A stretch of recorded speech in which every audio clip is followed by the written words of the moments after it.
Welcome everyone, I am Alexandre Mercier-Aubin, a grad student at the Université Laval in Quebec. I've been working with Ludwig Dumetz, Gaudreault, and Claude-Guy Quimper to create and present to you this new global chance constraint and constraint programming. It allowed us to solve one of our industrial partners' problem. So we have an industrial partner that funds this project. They propose a scheduling problem similar to the RCPSP, or a resource constraint project scheduling problem. We based this contribution on a previous paper submitted and accepted for publication at CP2020 this year. Sadly, it's been delayed due to the COVID-19. In our previous contribution, we worked on the deterministic method, which will be compared to our new stochastic method later on in this presentation. This contribution is motivated by the need for a robust approach to handle multiple highly probable stochastic events.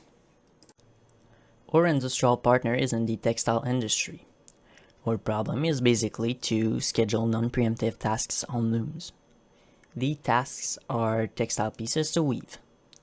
The configuration to prepare a loom for an upcoming task is sequence dependent. For example, cutting a few threads from a similar textile is way faster than swapping all the threads on a loom. Each loom is a disjunctive resource as there can only be one piece of textile woven at a time on a specific loom. The disjunctive resources are presented in our model with simple lesser or equal constraints. There are multiple resources, which are workers for the different types of setups. The worker pool is different for every setup.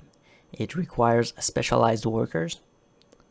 So this explains the letter P and our cumulative constraint equation written above. The probability of a thread breaking is pretty low, but since there are thousands of threads, it makes it a highly probable event to occur multiple times during a task. So we have to schedule accordingly. So here's an overview of our solution before we dig deeper into the problem details. We designed a new global chance constraint, which we integrated in a fork of Shaft, the constraint programming solver. This constraint allows us to choose how much risk we are willing to take. The confidence level gamma represents how confident we are that the conditions are satisfied. The constraint is designed to be generic and reusable in other problems. And our problem, though, it is how confident we are that the schedule will remain the same. It models the probabilities of breakdowns to cause lateness. Every x is a breakdown while CDF are cumulative distribution functions. We'll explain the cumulative equation later on. There are more details about our problem. A loom is compatible with a set of configuration. It can be configured through a major setup. Looms can change configuration once per 2 weeks. A minor setup prepares a loom for the following piece of textile when no configuration change is needed. There are 3 types of employees working on a minor setup in the following order: weaver, beam tiers, and mechanics. Some profession might not be required depending on the task sequence. There are 81 looms to schedule tasks on. And there's a list of the number of workers of every profession on this slide. Let's note that one resource is needed for every setup of any type.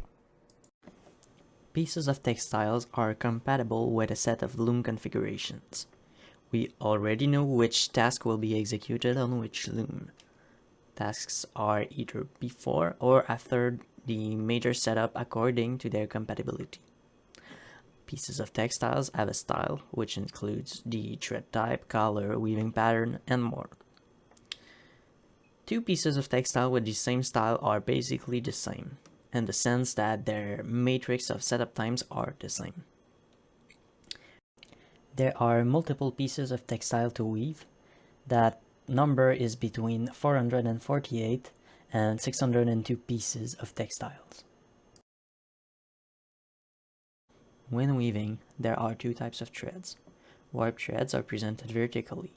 There are many warp threads, and the probability of one breaking is high. However, repairing a warp thread is fast and often an automated process. The loom may be able to repair the thread by itself. there is one weft thread which goes back and forth below and above the warp threads. This thread breaks less often, but needs a worker to repair it. This in turn involves a longer repair time. Here we show the different probabilities of breakdowns. The probabilities of breaking are a function of the textile pieces and the loom used. A weft thread has an average number of breakdowns between 0 and 10. When it breaks, it takes 10 minutes to repair. If, for a given task, the average number of breakdowns is 10, there is a high probability that there will be more than 10 breakdowns. The warp thread has an average number of breakdowns between 0 and 40. It takes 2 or 4 minutes to repair, depending on whether the loom allows automatic repair or not. The number of breakdowns follow Poisson distribution. Scenario-based optimization is a method to solve such stochastic optimization problems. Here is why we didn't use it, yet still based our contribution on it. A scenario is a possible assignation of stochastic variables. If we sample values from all of our distributions, we will obtain a scenario. The method consists of optimizing the objective value over different scenarios. It is easy to use. It's already been implemented in Minizinc, which is a well-known constraint programming language. It has a scenario for every outcome, which is great for problems with a small number of possible outcomes, so it would be efficient. You can choose which scenario to keep for the optimization process, so it is possible to choose wisely which scenario to keep to only have the most interesting scenarios. While this is great, there are lots of tasks to schedule a problem. Every task can be subject to multiple breakdowns, so multiple scenarios, and those can affect future tasks. Therefore, the number of scenarios to generate increases exponentially. Using a sample of scenarios would bring diminishing returns, as it would become increasingly insignificant compared to all the scenarios. So, what would be a more interesting approach to our problem? Chance constraints are a solution. Those are constraints on probabilities. With chance constraints, it is possible to achieve scenario-based optimization by encoding scenarios and known distributions. In our problem, the probabilities must satisfy a confidence level. An example unrelated to our problem could be this chance constraint. Let's say that we sample a value from a Poisson distribution. The probability of the sample value being greater than a variable must be at least 50%. So that would be a chance constraint. So here is our new constraint. This constraint must satisfy the equation written on this slide, which is essentially a threshold on the product of all the cumulative distribution functions. In our case, we calculate the probability of a task I disturbing the next task. While in our problem, we constrain the probabilities of delaying tasks, we can apply this generic constraint to other problems. Actually, any distribution that defines a quantile and a cumulative distribution function are accepted. This includes Pareto, Gaussian, Laplace, uniform, and even custom handmade distributions. In a custom distribution, you would program your own CDF and quantile functions. You could model dependent variables, the probability of n disturbances, and such. Obviously, complex CDF and quantile function might increase the computation time. So here is how the filtering algorithm works. The general idea is to first calculate the sum of CDF for the upper bound of every variable. This is done on line 1. If the sum is lesser than the probability threshold, we have to explain why it failed. Then on line 2, there's another for loop where we reduce the domains by calculating the minimum value each variable can take, much like the filtering algorithm of a linear constraint. Note that the quantile function is required for the second for loop. So we end up with a linear complexity for the filtering algorithm, which is able to achieve band consistency. Here is how we validated and benchmarked our constraint. We have access to 4 datasets. We let the solver run for 30 minutes and 10 hours. The first dataset is smaller and was solved to optimality. The solutions are validated by our simulation model, which I'll explain in the next slide. We calculate the mean of the weighted tardiness of the simulation runs as our performance metric. We run the simulation 100 times for every method we tested. So this means that we sum the weighted tardiness of the simulation outputs and divide the total by 100. The weights are task priorities. The simulation model validates the quality of a solution by testing it in different scenarios. It models the workflow and a 3D environment scaled to the actual factory. By running a simulation, we can see the employees moving from loom to loom and the textile production. Since the model is scaled, the employee movement times are accounted for during a simulation run. The simulation software used is Simio, which is available online. There is a screen capture here of what our model looks like in Simio. We can see the different machines, path employees can take, and the different types of employees. Why don't we take a bit of time to explore our simulation model and how Simio works? We are lucky enough to have access to the academic license of Simio. So this sped up the modeling process for our simulator. We ended up making an accurate model of the workflow, and by that I mean it is up to scale. So any employee movement is accounted for. As mentioned earlier, you can see the different looms and employees interacting in a 3D environment. So here's the looms, here's the employees with French names, since we're from a French university. Let's play a run of our simulation model. You'll eventually see the looms turning red, like this one. This means that there's a breakdown happening. If you watch closely enough, you'll see employees moving to looms in order to repair them. But they're moving pretty fast since the simulation has a speed factor of 1,000 or so. If the repair process can be automated, then no employee has to move to repair that loom. Rendering this can be interesting, especially if you have an industrial partner.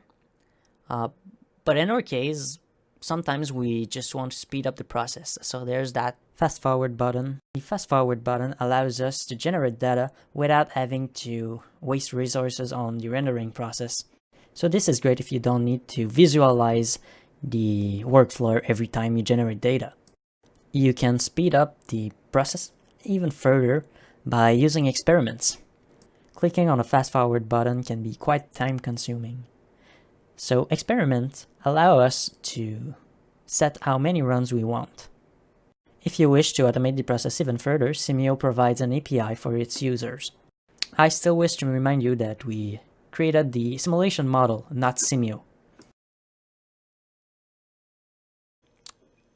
We have compared 3 methods in our benchmarks. The deterministic method, which was developed in our previous contribution, and ignores stochastic events. The fixed method, that adds a fixed duration to each task, and here is how we obtain this duration. So we have mean breakdown rates for each breakdown types. We multiply those rates by the duration of a task, and then we sum these mean durations. This is then added to the task duration. Finally, we tested the confidence constraint using different gamma values for the confidence level. Here is a figure of our first and easier dataset. The x-axis is the method used and, well, confidence level if applicable. The y-axis is the weighted tardiness. The red curve is the output weighted tardiness obtained by solving the constraint programming model, so the output of the solver, while the blue curve is the mean weighted tardiness obtained from 100 runs of the simulation model. We notice that the confidence level of 1% obtains the best result value once simulated.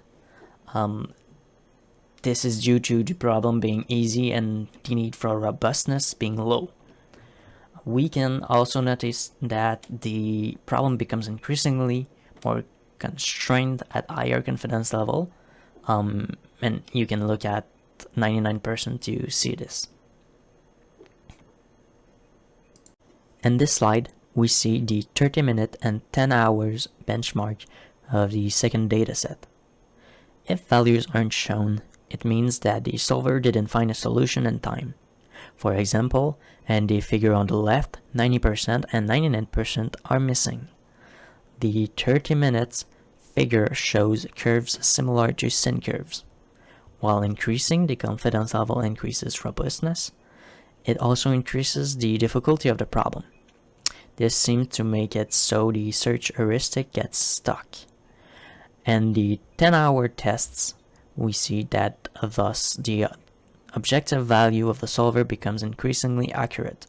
There is a bit between 40% and 80% where the confidence constraint reaches better solution than the fixed and deterministic methods. This dataset has slightly less tasks to schedule than the previous dataset. The same problem happens for the 30-minute test where the objective value fluctuates and waves. And the 10-hour test, the confidence constraint has a bit centered around 5%. Finally, this is the last dataset we have. In the figures, we see mostly the same patterns, where the pit is centered around 20%. On the 30 minutes dataset, we see that the curves closely follow each other, while on the right, the accuracy increases with the confidence level. So this is good news. I mean, the best confidence level value scales with the difficulty of the problem. Overall, the confidence constraint offers good results and more accurate prediction of a realistic context. There is a trade-off between performances and robustness. A better search heuristic designed to work with this constraint could bring interesting results. Finding the right confidence level brings better results than the deterministic and fixed methods.